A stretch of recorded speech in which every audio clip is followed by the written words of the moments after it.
തൻ്റെ 2 മക്കളെയും നോക്കണമെന്ന് അമ്മയെ ഫോൺ വിളിച്ച് പറഞ്ഞ ശേഷം യുവതിയുടെ ആത്മഹത്യ. കോട്ടയത്ത് 9 മാസം ഗർഭിണിയായ യുവതിയാണ് ഭർത്തൃവീട്ടിൽ തൂങ്ങി മരിച്ചത്.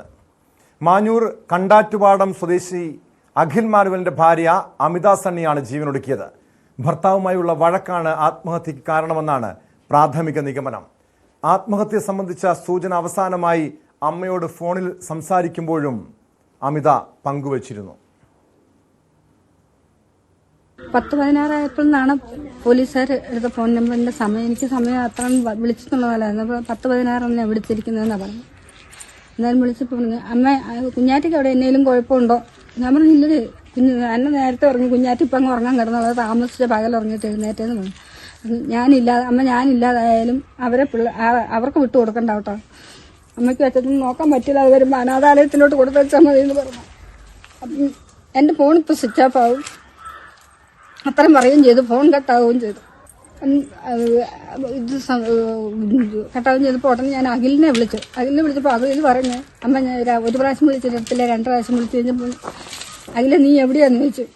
ഞാൻ പുറത്ത് അമ്മയെന്ന് പറഞ്ഞു. നീ വേഗം വീട്ടിലേക്ക് വല്ല, ഞാനിപ്പോൾ അങ്ങോട്ട് വരും, അവൾക്ക് എന്തോ പ്രയാസം അവിടെയുണ്ട്, വേഗം ചെല്ലണമെന്ന് പറഞ്ഞു. അന്ന് കഴിഞ്ഞപ്പോൾ ഞാൻ ഫോൺ കട്ട് ചെയ്ത് ഇച്ചിരി കഴിഞ്ഞ് അവനെ വിളിച്ചപ്പോൾ കിട്ടിയില്ല. അപ്പം ഞാൻ വിചാരിച്ചു അവൻ യാത്ര ചെയ്ത് വീട്ടിലോട്ട് പോകുമായിരിക്കും എന്ന് ഓർത്ത് അവരുടെ അമ്മയെ വിളിച്ചപ്പം ഉടൻ തന്നെ അമ്മേനെ വിളിച്ചപ്പോൾ അമ്മ അവരെ മുമ്പിൽ എന്തെങ്കിലും പ്രശ്നമുണ്ടോ, അവിടെ എന്നെ അഖിലെന്ത് ചെയ്യുന്നു ചോദിച്ചു. ഇതല്ലേ അവനും ഇവിടെ ഉണ്ടല്ലോ എന്ന് പറഞ്ഞു. അവനിപ്പം വന്നല്ലോ എന്ന് പറഞ്ഞു. എന്നാൽ ഞാൻ ചോദിച്ചു, അന്നേരം അമ്മയോട് ചോദിച്ചു, അമ്മ അവിടെ എന്തെങ്കിലും പ്രശ്നമുണ്ടോ? ഉച്ചയായപ്പോൾ തുടങ്ങി ഇവർ തമ്മിൽ പൊക്കത്തിരുന്ന് എന്തോ പ്രശ്നമാണ്, എന്നാന്ന് എനിക്കറിയത്തില്ല, എന്നോടൊന്നും പറഞ്ഞില്ല, അവർ പൊക്കത്തിലാണെന്ന് പറഞ്ഞു. 4.5 വർഷം മുൻപാണ് അഖിലും അമിതയും വിവാഹിതരായത്. ഇവർക്ക് 2 കുട്ടികളുണ്ട്. യുവതി ആത്മഹത്യ ചെയ്യുമ്പോൾ 9 മാസം ഗർഭിണിയായിരുന്നു. ശ്രീജിത്ത് ചേരുന്നുണ്ട് കോട്ടയത്ത് നിന്ന് വിവരങ്ങളുമായി. ശ്രീജിത്ത്, ഇവിടെ ഏറ്റവും സങ്കടകരമായ കാര്യം, അനാഥരായത് അമ്മയെ നഷ്ടപ്പെട്ടത് 2 പിഞ്ചു കുഞ്ഞുങ്ങൾക്കാണ്. ഇതിൻ്റെ ആത്മഹത്യയുടെ കാരണമായി പറയുന്നതിൽ ഭർത്താവുമായുള്ള പ്രശ്നം പറയുന്നുണ്ട്. 4.5 വർഷം മുൻപ് വിവാഹം നടക്കുന്നു. പിന്നീട് ഭർത്താവ് മദ്യപിച്ച് ഈ യുവതിയെ മർദ്ദിക്കുമായിരുന്നു പറയുന്നുണ്ട്. എന്താണ് ആത്മഹത്യ കാരണമായി കുടുംബം ഉന്നയിക്കുന്ന ആരോപണങ്ങൾ ശ്രീജിത്ത്?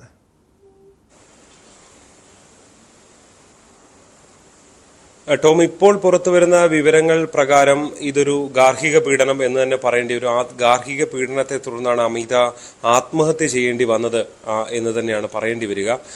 ടോം, നേരത്തെ തുടക്കത്തിൽ ചൂണ്ടിക്കാട്ടിയതുപോലെ അനാഥരാകുന്ന 2 കുഞ്ഞുങ്ങളുടെ വിഷമിപ്പിക്കുന്ന കാഴ്ചകളാണ് ഈ സംഭവത്തിലും ഉണ്ടാകുന്നത് എന്നുള്ളതാണ്. അതായത് 4.5 വർഷം മുൻപ് കല്യാണം കഴിക്കുന്നു. ഏതാണ്ട് 1 വർഷം മുൻപ് വരെ സൗദിയിൽ നേഴ്സായിരുന്നു ഈ അമിത. അതിനുശേഷം 1 വർഷം മുമ്പാണ് എത്തുന്നത്. വീണ്ടും ഗർഭം ധരിക്കുന്നു. ഈ ഒരു ഏപ്രിൽ 15 ഒരു പക്ഷേ പ്രസവം ഉണ്ടാകും എന്ന കണക്കുകൂട്ടലാണ് ഏറ്റവും ഒടുവിൽ ചെന്നപ്പോഴും ഡോക്ടർമാർ നൽകിയത്. അങ്ങനെ ഏതാണ്ട് 9 മാസം പൂർത്തിയായി പ്രസവത്തിനായി ഏതാണ്ട് കാത്തിരിക്കുന്ന ഒരു അമ്മയാണ്. അതായത് 2 ജീവനുകളാണ് അവിടെ ഇല്ലാതായത് എന്നുള്ളതാണ് ഏറ്റവും ദുഃഖകരമായുള്ളത്. തീർച്ചയായും ഇയാളുടെ പീഡനം ഉണ്ടായിരുന്നു എന്ന് തന്നെ ഈ വീട്ടുകാർ പരാതി പറയുകയാണ്. ആത്മഹത്യ എന്നുള്ളതാണ് ഇപ്പോൾ പ്രാഥമികമായി പുറത്തു വരുന്ന വിവരം. അതിനപ്പുറത്തേക്കൊരു കൊലപാതക സാധ്യതയിലേക്ക് ഇപ്പോൾ എന്തായാലും പോയിട്ടില്ല. ഇൻക്വസ്റ്റ് നടപടികളൊക്കെ പോലീസ് നടത്തിയിട്ടുണ്ട്. മൃതദേഹം അല്പസമയത്തിനുള്ളിൽ ഈ കൊണ്ടുപോകും നാട്ടിലേക്ക്. അതായത് പോസ്റ്റ്മോർട്ടം നടപടികൾ പൂർത്തിയാക്കി കൊണ്ടുപോകുമെന്നാണ് നമുക്കറിയാൻ സാധിച്ചത്. മാഞ്ഞൂരാണ്, കുറുപ്പന്തറ മാഞ്ഞൂരിലെ ഭർത്താവിന്റെ വീട്ടിലായിരുന്നു അമിത താമസിച്ചിരുന്നത്.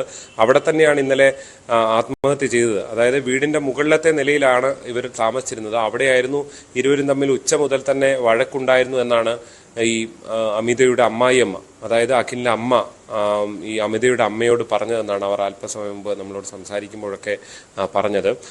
എന്തായാലും കടപ്ലാമറ്റത്താണ് സംസ്കാരം ഉണ്ടാകുക. വൈകുന്നേരം 4 മണിയോടുകൂടി സംസ്കാര ചടങ്ങുകൾ ഉണ്ടാകും. എന്തായാലും 2 പിഞ്ചു കുഞ്ഞുങ്ങളെ ബാക്കിയാക്കി അമിത ഇങ്ങനൊരു തീരുമാനത്തിലേക്ക് എത്താനുണ്ടായ കാരണങ്ങൾ എന്തൊക്കെയെന്നുള്ളത് തീർച്ചയായും പോലീസിന്റെ അന്വേഷണത്തിലാണ് വ്യക്തമാകേണ്ടത്. പെട്ടെന്നുണ്ടായ പ്രകോപനമാണോ ജീവിതം അവസാനിപ്പിക്കാൻ എന്നുള്ളതും അറിയില്ല. എന്തായാലും കുറെ കാലങ്ങളായി പീഡനമുണ്ടായിരുന്നു, ശാരീരിക മർദ്ദനമുണ്ടായിരുന്നു എന്ന് പറയുന്നു. ഒപ്പം തന്നെ ഈ അമിതയുടെ കൊണ്ടുപോയ ഏതാണ്ട് 10-15ഓളം സ്വർണം എടുത്ത് ഇയാൾ ധൂർത്തടിക്കുകയും മദ്യപിക്കുകയും ഒക്കെ ചെയ്ത് ഉപയോഗിച്ചു എന്നാണ് പറയുന്നത്. അതിനും കുടുംബത്തിന്റെ പരാതിയുണ്ട്. എന്തായാലും എന്തൊക്കെയാണെങ്കിലും രണ്ട് കുഞ്ഞുങ്ങൾ അനാഥരാകുന്നു എന്നുള്ളതാണ് ഇതിന്റെ ആകെ തുകയായി നമുക്ക് പറയാൻ കഴിയുക. ജനിക്കാൻ പോകുന്ന ഒരു കുഞ്ഞിനും ജന്മം നൽകാൻ കഴിയാതെ അമിതയും യാത്രയായി. കാരണം അങ്ങനെ ഒരു രണ്ട് കുഞ്ഞുങ്ങളെ പറക്കമുറ്റാത്ത രണ്ട് കുഞ്ഞുങ്ങളെ തനിച്ചാക്കിയ ഒരു അമ്മ ജീവനൊടുക്കുന്ന സാഹചര്യം അവരത്രയധികം വിഷമിപ്പിച്ച് എന്തെങ്കിലും പ്രശ്നങ്ങൾ ഉണ്ടാകുമോ? പെട്ടെന്നുള്ളൊരു പ്രകോപനമാണെങ്കിൽ ഭർത്താവ് ആ സമയം അവിടെ വീട്ടിലില്ലായിരുന്നു എന്ന് പറയുന്നുണ്ടല്ലോ. അങ്ങനെയെങ്കിൽ അവിടെ മറ്റെന്തെങ്കിലും സംഭവിച്ചിരിക്കാമോ? എന്തെങ്കിലും ദുരൂഹത ഈ കുടുംബം സംശയിക്കുന്നുണ്ടോ? അതോ ആത്മഹത്യ ഭർത്താവുമായുള്ള പ്രശ്നങ്ങളെ തുടർന്ന് ആത്മഹത്യ ചെയ്തു എന്ന് തന്നെയാണോ അമിതയുടെ കുടുംബത്തിൻ്റെയും ആരോപണം?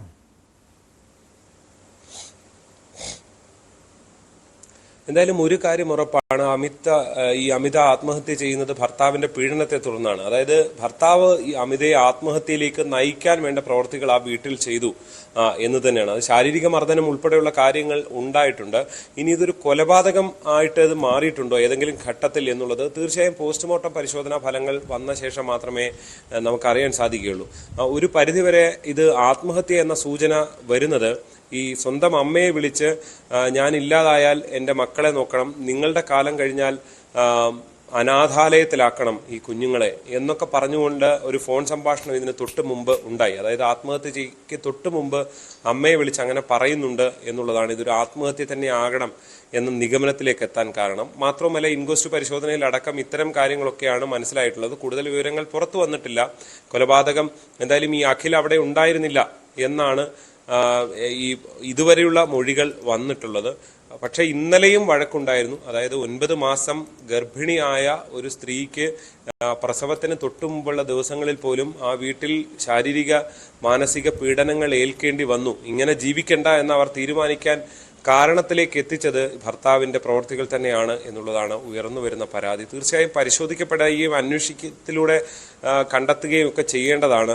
പക്ഷെ അവിടെ ജീവനുകൾ ഇല്ലാതാകുന്നു, മനുഷ്യജീവനുകൾ, പ്രത്യേകിച്ച് കുഞ്ഞുങ്ങൾ അനാഥരാകുന്നു. ആരും ഇങ്ങനെ ചെയ്യാതിരിക്കട്ടെ എന്ന് ആഗ്രഹിക്കുക എന്ന് മാത്രമേ നമുക്ക് ചെയ്യാൻ കഴിയുകയുള്ളൂ. കാരണം കാരണങ്ങൾ എത്ര വലുതാണ് എന്ന് നമുക്ക് അറിയില്ല. പക്ഷെ എത്ര വലിയ കാരണമാണെങ്കിലും ഇങ്ങനെ കുഞ്ഞുങ്ങളെ അനാഥരാക്കി പോകാൻ കാരണങ്ങളുണ്ടോ എന്നുള്ളതാണ് അവിടെ കണക്ക് പ്രകാരം ഒരു ദിവസം 4 വിവാഹമോചന കേസുകൾ ഉണ്ടാകുന്നു. 6 വിവാഹമോചന കേസുകൾ, അതായത് കോടതിയിൽ തന്നെ ഇത്തരം അപേക്ഷകൾ വരുന്നത് ഒരു ദിവസം 6 അപേക്ഷകൾ വരുന്നു. അതായത് ശരാശരി കണക്കാണ് പറഞ്ഞു വരുന്നത്. മാത്രമല്ല ഈ സമീപ ദിവസങ്ങളിലെ ചില വാർത്തകൾ തന്നെ പരിശോധിച്ചു കഴിഞ്ഞാൽ കോട്ടയത്ത് ഗാർഹിക പീഡനത്തെ തുടർന്ന് ആത്മഹത്യ ചെയ്ത ഷൈനിയുടെ 2 കുഞ്ഞുങ്ങളുടെയും മുഖം നമ്മുടെയൊക്കെ മനസ്സിലുണ്ട്. കഴിഞ്ഞ ദിവസം ശ്രീജിത്ത് തന്നെ ഏറ്റുമാനൂരിലെ മറ്റൊരു യുവതി സ്വന്തം ഭർത്താവിൻ്റെ വീട്ടിൽ അനുഭവിക്കുന്ന ദുരിതങ്ങളെക്കുറിച്ച്, പീഡനങ്ങളെക്കുറിച്ച് റിപ്പോർട്ട് ചെയ്തതാണ്. അത്ര അധികം കോട്ടയം ജില്ലയിൽ മാത്രം ഈ ഗാർഹിക പീഡന കേസുകളുടെ എണ്ണം വർദ്ധിക്കുന്നുണ്ട്, വിവാഹമോചന കേസുകളുടെ എണ്ണം വർദ്ധിക്കുന്നുണ്ട്. ഇതിൻ്റെയൊക്കെ ഒരു പ്രധാനപ്പെട്ട പ്രശ്നം എന്താണെന്നാണ് മനസ്സിലാക്കാൻ കഴിയുന്നത്. ഇവിടെ മദ്യവും ലഹരിയും, മദ്യപിച്ച് ലക്ക് കെട്ടെത്തുന്ന ഭർത്താക്കന്മാർ ഭാര്യമാരെ മർദ്ദിക്കുന്നതാണ് പ്രധാനപ്പെട്ട പ്രശ്നമായി ചൂണ്ടിക്കാണിക്കപ്പെടുന്നതും.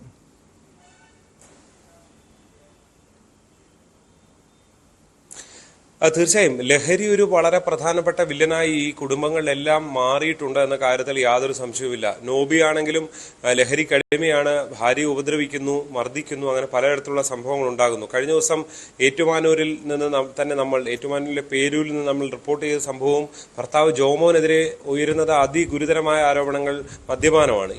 ഇവരൊന്നും തന്നെ ഇന്നിപ്പോ മരിച്ച പെൺകുട്ടിയുടെ ഭർത്താവും, അതായത് അഖിലും സമാനമായ രീതിയിൽ മദ്യം, അതായത് ഈ സ്ത്രീകളെ ജോലിക്ക് വിടുക, വിദേശത്ത് ജോലിക്ക് വിടുക, അതിനുശേഷം അവരിൽ നിന്ന് പണം വാങ്ങി നാട്ടിൽ ധൂർത്തടിച്ച് ജീവിക്കുക എന്നുള്ളതാണ് ഈ ഏറ്റവും ഒടുവിൽ വന്ന 2 കേസുകളുടെ കാര്യത്തിലും പറയുന്നത്. ഷൈനിയുടെ ഭർത്താവ് നോബി പക്ഷേ ജോലി ചെയ്തിരുന്നു.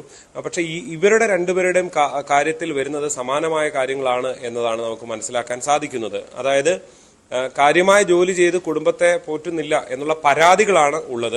ആ പരാതികൾ തീർച്ചയായും ഫലത്തിൽ അങ്ങനെ കുടുംബവും ജീവിതവും ഒക്കെ മുന്നോട്ട് കൊണ്ടുപോകാൻ കഴിയാത്ത സ്ഥിതിയിലേക്ക് എത്തുന്നു. അതിന് പുറമെയാണ് ഗാർഹിക പീഡനങ്ങൾ അമ്മായിയമ്മമാരുടെ ഭാഗത്തു നിന്നും ഭർത്താവിന്റെ ഭാഗത്തു നിന്നും ശാരീരികമായും മാനസികമായുള്ള ആരോപണങ്ങളും അക്രമങ്ങളും എല്ലാം ഉണ്ടാകുന്ന ഒരു സാഹചര്യം തന്നെയാണുള്ളത്. അവിടെയാണ് ഇത്തരം കേസുകൾ കൂടുതലായി റിപ്പോർട്ട് ചെയ്യും. ഇപ്പോൾ വിവാഹമോചന കേസുകളുടെ കാര്യത്തിൽ മുന്നിലേക്ക് എത്തി എന്ന് പറയുന്നു. അത് പല ജില്ലകളുടെയും സമാനമായ സ്ഥിതികൾ നമ്മൾ കേൾക്കുന്നുണ്ട്. അതിന്റെ ഡാറ്റ എടുക്കുന്ന സമയത്ത് പല ജില്ലകളിലും വിവാഹം ഉള്ളതിന്റെ പകുതിയിലധികം ശതമാനം വിവാഹമോചന കേസുകളാണ്. 50% കേസുകളുള്ള ജില്ലകളുണ്ട്. ഇതെല്ലാം സംഭവിച്ചുകൊണ്ടിരിക്കുന്നു. എന്തായാലും നമ്മൾ ഏറ്റവും സുരക്ഷിതം എന്ന് കരുതുന്ന വീടുകളിൽ ഈ മനുഷ്യരാരും സുരക്ഷിതരല്ല, അവിടുത്തെ കുട്ടികൾ സുരക്ഷിതരല്ല എന്നുള്ള ഞെട്ടിക്കുന്ന സമൂഹത്തിന്റെ ഏറ്റവും ദുർബലമായ രോഗഗ്രസ്തമായ ഒരു സമൂഹത്തിന്റെ സൂചനയായി മാറുന്ന സംഭവങ്ങളാണ് ഈ സംഭവങ്ങൾ എന്ന് തന്നെ പറയേണ്ടി വരും.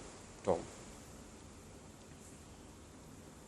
യെസ്, വ്യക്തമാണ്. ജി ശ്രീജിത്താണ് കോട്ടയത്ത് നിന്നും വിവരങ്ങൾ നൽകിയത്. ഓരോ ദിവസവും കോട്ടയം ജില്ലയിൽ ഉൾപ്പെടെയുള്ള പല വീടുകളിൽ നിന്നും ഇതുപോലുള്ള കണ്ണീരണിയിപ്പിക്കുന്ന വാർത്തകളാണ് പുറത്തു വരുന്നത്. കഴിഞ്ഞ ദിവസം കോട്ടയത്ത് ഒരമ്മയും 2 പെൺകുഞ്ഞുങ്ങളും ജീവനൊടുക്കിയെങ്കിൽ മാഞ്ഞൂരിൽ 2 പെൺകുഞ്ഞുങ്ങളെ, പറക്കമുറ്റാത്ത 2 കുഞ്ഞുങ്ങളെ തനിച്ചാക്കിയാണ് അമ്മ ജീവനൊടുക്കിയത്.